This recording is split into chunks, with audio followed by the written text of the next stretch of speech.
बच्चों, आज हम बात करेंगे चैप्टर 4 द्विघात समीकरण। क्या होता है द्विघात और क्या होता है समीकरण। क्लास 9th में हमने पढ़ा था बहुपद। फॉर एग्ज़ाम्पल 2x² + x - 6 ये लिखा हुआ है। बच्चों, ये एक बहुपद है और इस बहुपद की घात है 2। घात कैसे पहचानते? किसी भी बहुपद में x की जो अधिकतम घात होगी वही उस बहुपद की घात कहलाती है। यहाँ पर x के गुणे में कुछ नहीं है तो उसको 1 मानेंगे और 1 को लिख सकते हैं x की पावर 0। तो यहाँ पर x की पावर 0 है, यहाँ पर x की पावर 1 है, यहाँ पर x² है। तो इस बहुपद में x की अधिकतम घात 2 है तो बहुपद की घात 2 हो जाएगी। और जब किसी बहुपद में बराबर का चिन्ह लग जाता है तो वो हो जाता है समीकरण। अगर बहुपद द्विघात का है और बराबर का चिन्ह लगा है तो इसका मतलब ये द्विघात समीकरण हो गया। समीकरण की पहचान है कि इक्वल का साइन उसमें लगा होना चाहिए। अगर इक्वल का साइन नहीं लगा है तो फिर ये बहुपद है, और इक्वल का साइन लग गया तो ये समीकरण है।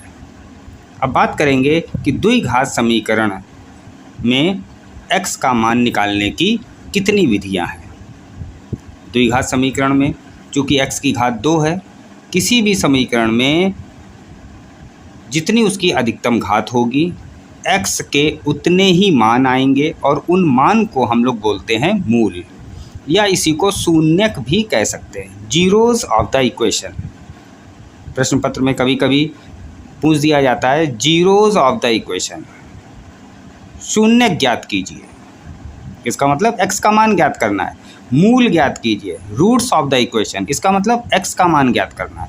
और x का मान ज्ञात करने की अपने सिलेबस में 2 विधियां हैं। पहली है गुणनखंड विधि। ये गुणनखंड ठीक उसी तरीके से है जिस तरीके से क्लास 9th में हम लोगों ने फैक्टर पढ़ा था। सबसे पहले क्या करेंगे, जो द्विघात समीकरण दिया हुआ है, उदाहरण के तौर पे हमने यहाँ पर 2x² + x - 6 = 0, ये द्विघात समीकरण हमारे पास है। सबसे पहले हम क्या करेंगे, जितने भी पद हैं सभी पद को बराबर के एक साइड में लिख लेना है, अगर नहीं लिखा है तो। उसके बाद इसको असेंडिंग या डिसेंडिंग ऑर्डर में अरेंज कर लेंगे।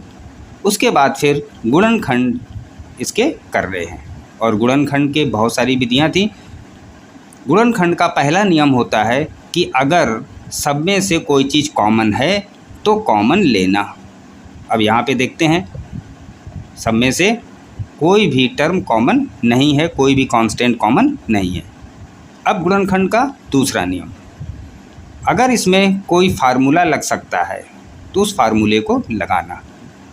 गुणनखंड का तीसरा नियम, हर नियम को बारी बारी से हम लोग फॉलो करते जाएंगे और जहाँ पर नियम फॉलो होगा उसी नियम को हम अप्लाई कर देंगे। अगला नियम क्या है गुणनखंड का, अगर 3 पद हैं तो इन 3 पदों को 4 पदों में ब्रेक करना। अब 4 पदों में किस तरीके से ब्रेक करते हैं, फर्स्ट टर्म को ऐसे ही लिख लेते हैं, लास्ट टर्म को ऐसे ही लिख लेते हैं और मिड टर्म को स्प्लिट करते हैं। इस मेथड्स को बोलते हैं स्प्लिटिंग मेथड। मध्य के पद को 2 भागों में विभाजित करना। अब किस तरीके से विभाजित करते हैं, उसका नियम क्या है, x² के गुणे में जो लिखा हुआ है उसका गुणा कांस्टेंट में करते हैं। यहाँ x² के गुणे में 2 है, यानी x² का गुणांक 2 है, x² के गुणांक का कांस्टेंट में मल्टीप्लाई करेंगे तो 2 का गुणा -6 में करेंगे तो यहाँ पर -12 आ जाएगा। अब इस -12 का क्या करना है, मिड टर्म को इस तरीके से 2 पार्ट में ब्रेक करना है कि दोनों का मल्टीप्लाई करने पर -12 आना चाहिए और दोनों को ऐड या सब्ट्रैक्ट करने पर प्लस का x आना चाहिए। तो यहाँ से 4x - 3x यहाँ पे लिख दिया। अब यहाँ पे 3 टर्म की जगह 4 टर्म हो गए। अब इसमें से 2 का पेयर बनाएंगे और यहाँ पे कॉमन लेंगे। तो 2x² प्लस 4x, इसमें से 2x कॉमन, यहाँ पे आ गया x प्लस 2, इसमें से -3 कॉमन और x प्लस 2। यहाँ पे हमको ध्यान ये देना है कि ऐसा टर्म कॉमन लेना चाहिए कि यहाँ पर जो टर्म है सेम वैसा ही आ जाना चाहिए। यहाँ पर अगर x प्लस 2 है तो यहाँ पर भी x प्लस 2 ही लाना है। तो यहाँ से -3 कॉमन ले लेंगे, दोनों के साइन माइनस के हैं तो माइनस कॉमन लेंगे तो दोनों साइन प्लस के हो जाएंगे और ये x प्लस 2 दोनों में कॉमन आ जाएगा। अब इन दोनों से x प्लस 2 कॉमन ले लिया और यहाँ पर 2x -3 बच गया और इक्वल में 0 जैसे लिखा हुआ है ऐसे ये चलता रहेगा। अब क्या करेंगे, इसका मल्टीप्लाई इसमें है और इसका जो रिज़ल्ट है वो 0 है। तो रिज़ल्ट 0 कब आएगा? एक तो संभावना ये है कि ये वाला टर्म अगर 0 हो जाए तो 0 में इसका मल्टीप्लाई करेंगे 0 आएगा। दूसरी संभावना ये है कि इसको अगर हम 0 कर दें तो 0 में इसका मल्टीप्लाई करेंगे तो भी 0 आएगा। तो ये 0 तभी आएगा या तो ये 0 होगा या तो ये 0 होगा या फिर दोनों ही 0 हो जाएंगे। तो जीरोज़ निकालने के लिए, शून्यक निकालने के लिए, मूल निकालने के लिए, मान निकालने के लिए दोनों गुणनखंड को बारी बारी से 0 करते हैं। बारी बारी से 0 तभी करेंगे जब यहाँ पे इक्वल 0 होगा और यहाँ पे गुणा के खंड के रूप में लिखा होगा। तो एक बार हम इसको 0 करेंगे और एक बार इसको 0 करेंगे। तो जब यहाँ से इसको 0 करेंगे तो ये प्लस का 2 उधर जाएगा, माइनस का 2 हो जाएगा और जब इसको 0 करेंगे तो माइनस का 3 उधर जाएगा तो प्लस का 3 हो जाएगा। 2 का यहाँ मल्टीप्लाई है, इक्वल के इधर भेजेंगे तो डिवाइड में आ जाएगा। तो ये जो x के मान आए हैं इसी को हम लोग बोलते हैं रूट्स, इसी को बोलते हैं शून्यक और यही हमारे x के मान हैं। इस तरीके से हम यहाँ पर गुणनखंड विधि से x का मान निकालते हैं। अगला मेथड होता है श्रीधराचार्य विधि, यानी कि सूत्र का प्रयोग करके x का मान कैसे निकालते हैं। बहुत सारे प्रश्न ऐसे होते हैं जिनका गुणनखंड नहीं होता है, ऐसे प्रश्नों को हल करने का एक ही रास्ता है, सूत्र का प्रयोग करना श्रीधराचार्य विधि द्वारा। सूत्र का प्रयोग करके मूल कैसे ज्ञात किए जाते हैं? श्रीधराचार्य का सूत्र क्या है? श्रीधराचार्य का सूत्र जानने से पहले ये जान लेना ज़रूरी है कि किसी भी क्वाड्रेटिक इक्वेशन में, द्विघात समीकरण में a, b और c क्या चीज़ है। कोई भी क्वाड्रेटिक इक्वेशन आएगी तो उसको हम सबसे पहले कंपेयर करेंगे ax² plus bx plus c से, जहाँ पे a क्या है? कोफिशिएंट ऑफ x², x² का गुणांक a है, x का गुणांक b है और कांस्टेंट c है। कोफिशिएंट यानी कि गुणांक हमेशा चिन्ह सहित लिए जाते हैं और मूल ज्ञात करने के लिए सबसे पहले हमको डिस्क्रिमिनेंट यानी कि विविक्त कर हमको ज्ञात करना पड़ेगा। अब ये विविक्त कर यानी डिस्क्रिमिनेंट क्या होता है? d = b² minus 4ac।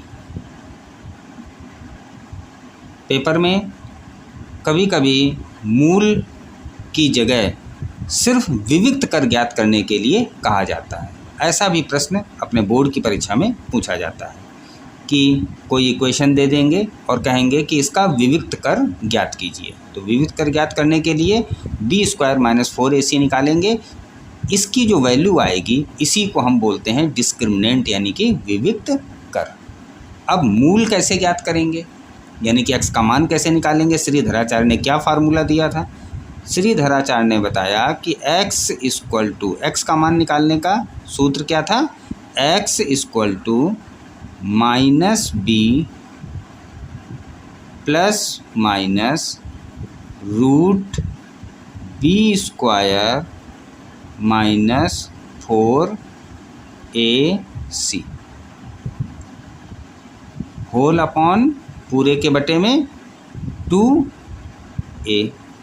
इसी को हम ऐसे भी लिख सकते हैं x = -b plus minus root और ये b² माइनस 4ac, ये किसकी वैल्यू है? d की, यानी कि विविक्त कर। तो यहाँ पे हम लोग d भी लिख सकते हैं और अपान में क्या है? 2a। अब हम उसी क्वेश्चन को सूत्र के द्वारा हल करेंगे और उसके मूल ज्ञात करेंगे।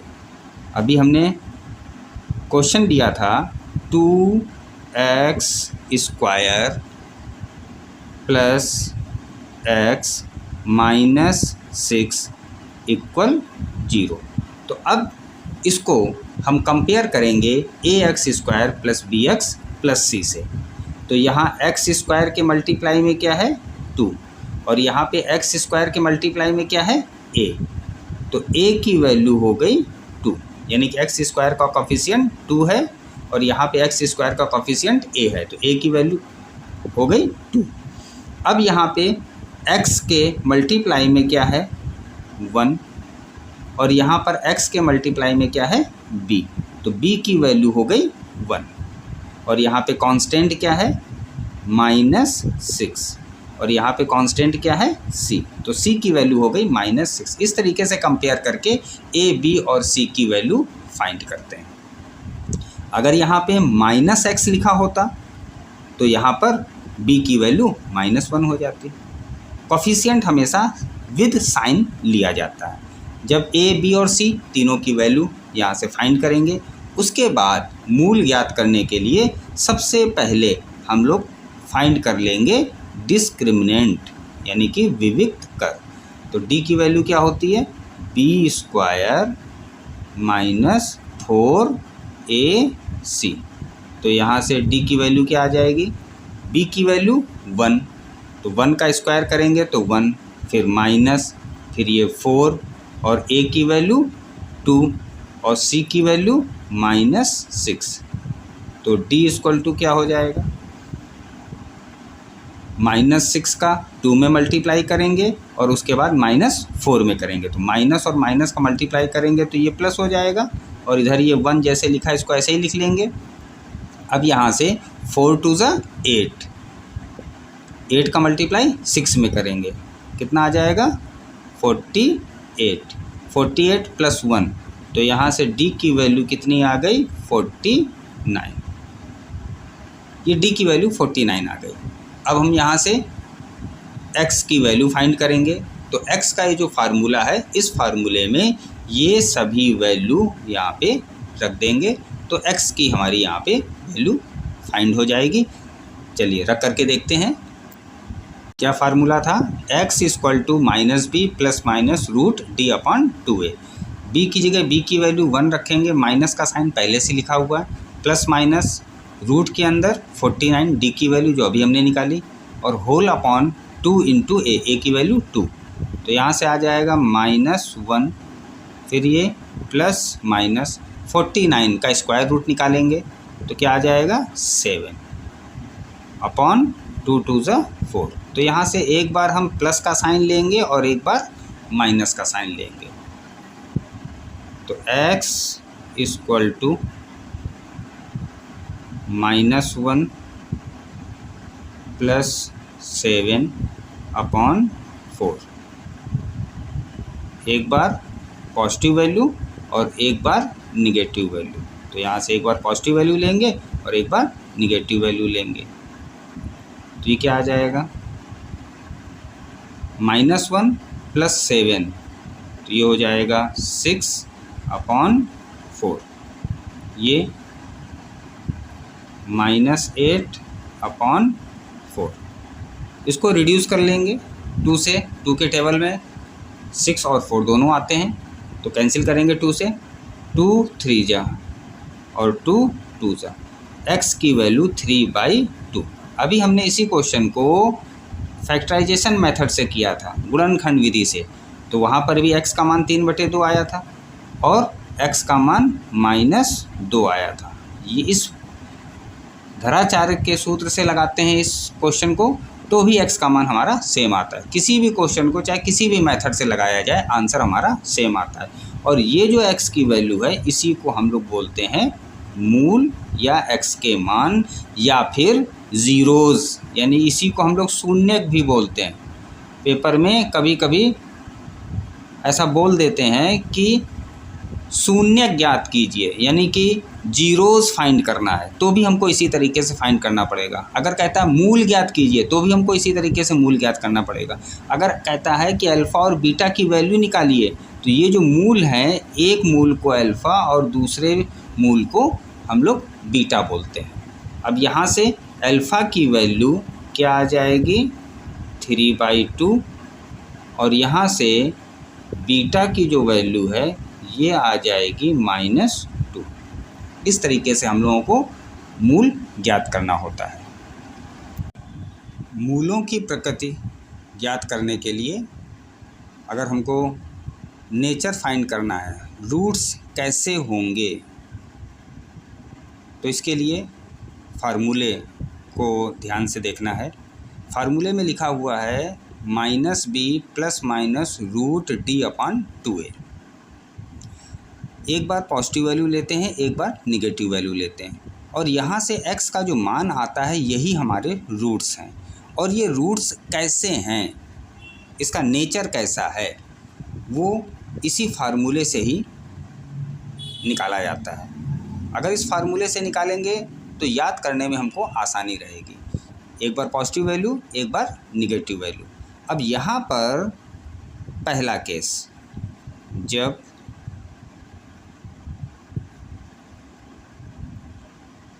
d की वैल्यू 0 है, इफ़ d = 0। अब यहाँ पे देखिए, अगर यहाँ पे d का मान 0 आ जाएगा तो इसमें -b में 0 ऐड करेंगे या फिर -b में 0 सब्ट्रैक्ट करेंगे तो x की वैल्यू में कोई भी चेंजमेंट नहीं आएगा। यानी कि जब d का मान 0 आएगा तो x का जो मान आएगा वो कैसे हो जाएंगे, दोनों ही कंडीशन में बराबर आ जाएंगे। तो हम यहाँ पे क्या लिखेंगे, जब d = 0 तो मूल कैसे हो जाएंगे, बराबर हो जाएंगे।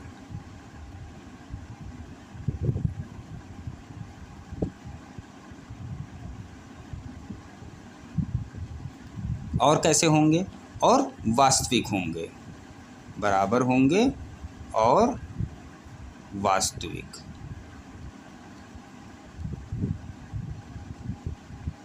पेपर में पूछा जाएगा कि मूल बराबर और वास्तविक हैं तो हम कंडीशन लगाएंगे d = 0 की। दूसरा केस, जब d का मान 0 नहीं होना है तो क्या होना है, फिर d का मान 0 से अधिक है। अब यहाँ पे देखिए, d का मान अगर 0 से अधिक है, मान लो 4 है, 9 है, तो अगर 4 होगा तो 4 का रूट निकालेंगे 2 आएगा। एक बार इसमें 2 ऐड करेंगे, एक बार 2 इसमें सब्ट्रैक्ट करेंगे तो क्या होगा, x की जो दोनों वैल्यू आएंगी वो अलग अलग आएंगी। यानी कि जब भी d का मान 0 से ज़्यादा होगा तो मूल कैसे होंगे, अलग अलग होंगे। मूल भिन्न भिन्न और वास्तविक।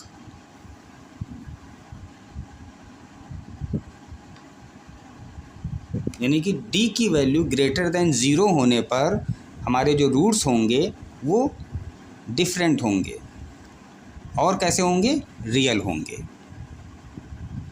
यानी कि यहाँ पर इक्वल आएगा और यहाँ पर अनइक्वल आएगा। तीसरा केस, जब यहाँ पे d की वैल्यू >0 थी, अब हम यहाँ पे d की वैल्यू <0 रखेंगे। अगर d की वैल्यू <0 होगी तो यहाँ पर रूट के अंदर क्या आ जाएगा, <0। <0 का मतलब निगेटिव, और रूट के अंदर निगेटिव वैल्यू, इसको हम बोलते हैं काल्पनिक। अगर d की वैल्यू 0 से छोटी होगी, <0 होगी, तो मूल हमारे होंगे कैसे, काल्पनिक।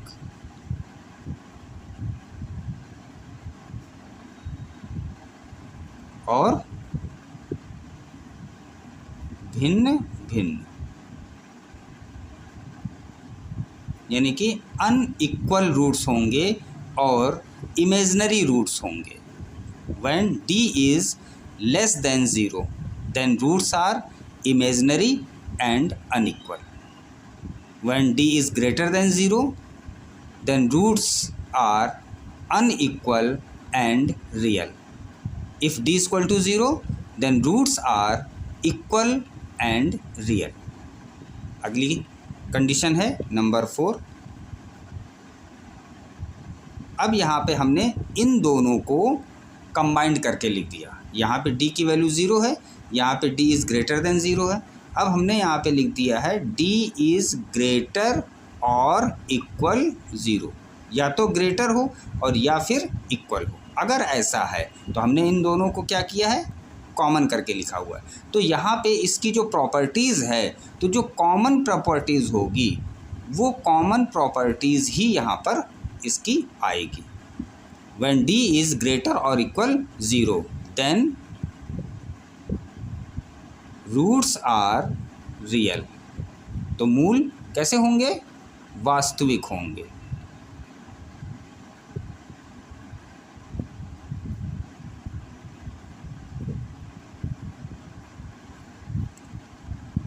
हाई स्कूल के सिलेबस में सिर्फ ये 4 कंडीशंस आती हैं।